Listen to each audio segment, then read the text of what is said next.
एक बार की बात है, बीना बजाते हुए नारद मुनि भगवान श्री राम के द्वार पर पहुंचे। नारायण नारायण। नारद जी ने देखा कि द्वार पर हनुमान जी बैठे हैं। हनुमान जी ने पूछा, नारद मुनि कहाँ जा रहे हो? नारद जी बोले, मैं प्रभु से मिलने आया हूँ। नारद जी ने हनुमान जी से पूछा, प्रभु इस समय क्या कर रहे हैं? हनुमान जी बोले, पता नहीं, पर कुछ बही खाते का काम कर रहे हैं। प्रभु बही खाते में कुछ लिख रहे हैं। नारद जी, अच्छा, क्या लिखा पढ़ी कर रहे हैं? हनुमान जी बोले, मुझे पता नहीं मुनिवर, आप खुद ही देख आना। नारद मुनि गए प्रभु के पास और देखा कि प्रभु कुछ लिख रहे हैं। नारद जी बोले, प्रभु आप बही खाते का काम कर रहे हैं, ये काम तो किसी मुनिवर को दे दीजिए। प्रभु बोले, नहीं नारद, मेरा काम मुझे ही करना पड़ता है, ये काम मैं किसी और को नहीं सौंप सकता। नारद जी, अच्छा प्रभु, ऐसा क्या काम है? ऐसा आप इस बही खाते में क्या लिख रहे हो? प्रभु बोले, तुम क्या करोगे, देख कर जाने दो। नारद जी बोले, नहीं प्रभु, बताइए, ऐसा आप इस बही खाते में क्या लिखते हैं?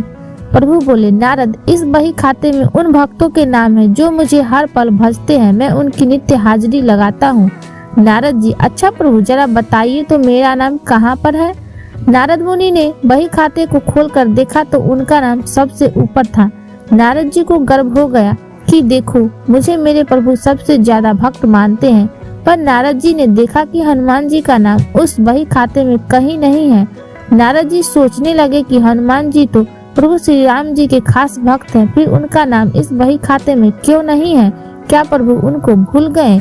नारद मुनि आए हनुमान जी के पास, बोले, हनुमान, प्रभु के बही खाते में उन सभी भक्तों के नाम हैं जो नित्य प्रभु को भजते हैं, पर आपका नाम उनमें कहीं नहीं है। हनुमान जी ने कहा, मुनिवर होगा, आपने शायद ठीक से देखा नहीं होगा। नारद जी बोले, नहीं नहीं, मैंने ध्यान से देखा, पर आपका नाम कहीं नहीं था। हनुमान जी ने कहा, अच्छा कोई बात नहीं, शायद प्रभु ने मुझे इस लायक नहीं समझा होगा जो मेरा नाम उस बही खाते में लिखा जाए। पर नारद जी, प्रभु एक अन्य दैनंदिनी भी रखते हैं, उनमें भी वे नित्य कुछ लिखते हैं। नारद जी बोले, अच्छा? हनुमान जी ने कहा, हाँ। नारद मुनि फिर गए प्रभु श्री राम के पास और बोले, प्रभु सुना है कि आप अपनी अलग से दैनंदिनी भी रखते हैं, उनमें आप क्या लिखते हैं? प्रभु श्री राम बोले, हाँ, पर वो तुम्हारे काम की नहीं है।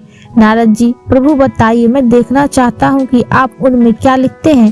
प्रभु मुस्कुराए और बोले, मुनिवर, मैं इनमें उन भक्तों का नाम लिखता हूँ जिनको मैं नित्य भजता हूँ।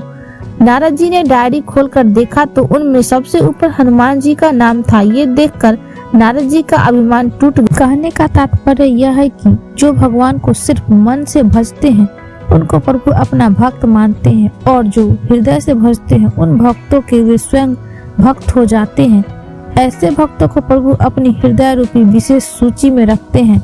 तो दोस्तों, अगर ये छोटी सी कहानी अगर आपको पसंद आई हो तो इसे लाइक करना, सब्सक्राइब करना और दोस्तों में शेयर करना। Bye bye.